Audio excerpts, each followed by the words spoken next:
It's 5 minutes with me.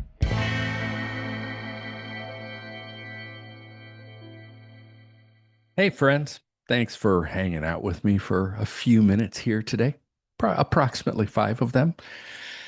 I want to take a minute to talk, well, 5 minutes to talk about spiritual transformation. That's why we're involved in youth ministry, right? We're hoping to host the work of the Holy Spirit, bringing transformation to their very beings.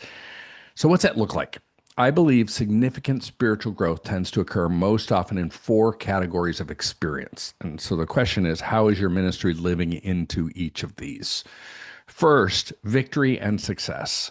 When a teenager experiences any success in life, it's cause for celebration. Sure, this can include public successes like scoring a goal in a game or some sort of academic achievement, but success or victory in any area of life, particularly if it includes a sense of overcoming obstacles, can provide a context for change. For some teenagers, just showing up at church is a victory. For that one girl, resisting the urge to gossip is a huge success. For that one guy, speaking a word of encouragement to somebody is a big win. Great youth workers are always watching for wins, always listening for victory, and they're intentional about stopping to celebrate, even if it means a quiet comment on the side or a text message later that evening. The second context for significant change is perspective altering experiences.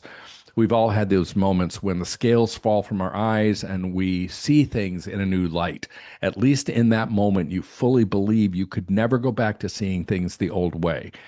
When the old woman in the village you're working in on a mission trip says that she thinks you might be angels sent from heaven, or when you experience a deep sense of belonging and acceptance with a few friends who've just forgiven you for a deep hurt you caused, or when you feel a tangible sense of God's presence during a time of worship, or sense God speaking to you more clearly than you've ever experienced before, when you see for the first time the impact of your sin on the life of another. These kinds of perspective altering experiences bump into the trajectory of our stories and alter the course. Even if the recalibration is a small degree, it can greatly impact the long term direction of our lives. Psychologists call this disequilibration. That's the big $10 word for being off balance. And that means that sense of being off balance doesn't have to be literal, of course. It can merely mean that our normal understanding of the way things are no longer makes sense. Our current worldview is no longer sufficient. Our understanding of God is revealed as inadequate. This is the great stuff of youth ministry. And anyone who's been around youth ministry for a while has seen this many, many times.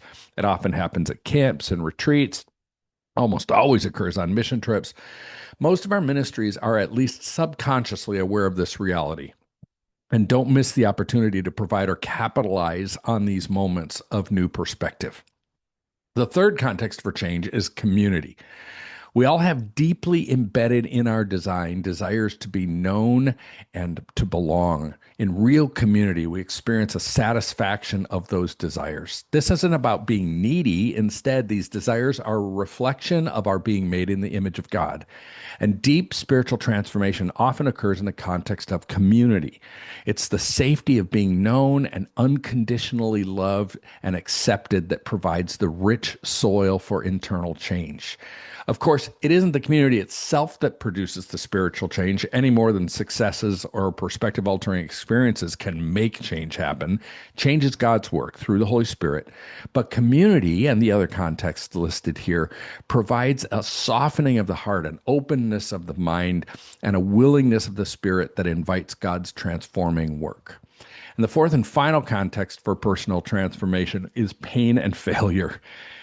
I think it's the most significant context for change, and it's often the learning that can come from pain and failure. When I look back over my own life and spiritual growth, I can absolutely confirm that pain caused by wrong done to me and pain caused by my own stupid choices have consistently brought about more deep change than the other three contexts combined. Of course, pain and failure can bring on plenty of non growth results also. That's why we have to walk alongside teenagers in their pain and suffering, providing a grace filled, loving, safe place to process that stuff and point in a new direction while always pointing to Jesus. This contact is unique from the others in one particular way. We don't or can't, or at least shouldn't, program for it. You can provide opportunities for success, program life altering or perspective altering experiences, and work intentionally toward community. But you'd be a very, very bad youth worker if you actually built in pain and failure, right? Instead, our role is to be hyper alert and responsive. Our role is to ask questions and be relationally present to teenagers so we'll be aware of the times of pain and failure that absolutely will, without a doubt, show up. Hey, you might know that the youth cartel's main thing, the thing we founded ourselves on is the youth ministry coaching program. It is a year-long leadership development, a whole life leadership development program for youth workers in a cohort approach with 10 youth workers in a group that meets on a learning journey 6 times over the course of a year. And man, we've had 800 people go through it now. And I can't tell you how consistently I see significant transformation in the lives and the ministries of the people who are a part of it. It's such an honor to be a part of it and to walk together with youth workers. We're always trying to fill cohorts. Let me tell you some of the ones we're looking to fill right now. We've got a Western Pennsylvania, like Pittsburgh area one that's getting pretty close to being filled. That one's going to be a hybrid cohort with 3 in-person meetings and 3 online meetings, which makes it more accessible for a lot of people and also a little bit less cost to it. A Sioux Falls, South Dakota cohort. I know that sounds random. There were lots of reasons why we tried to start one there. That one's been lagging, lingering at about half filled for a while, and would really love to see that one move forward. Again, that one is also that hybrid approach, which means it's a little less money and 3 in-person meetings, so you could potentially travel further. We've got one in Springfield, Illinois that's the same. We've got a Raleigh, North Carolina cohort forming that, and one in North Georgia, Atlanta area. We're thinking about reopening a San Diego one and a Denver one. All of those, just kind of let me know. Reach out to me. If you have any questions about this program, I'd love to connect with you. It's just the coolest thing ever. Hope you'll consider joining us.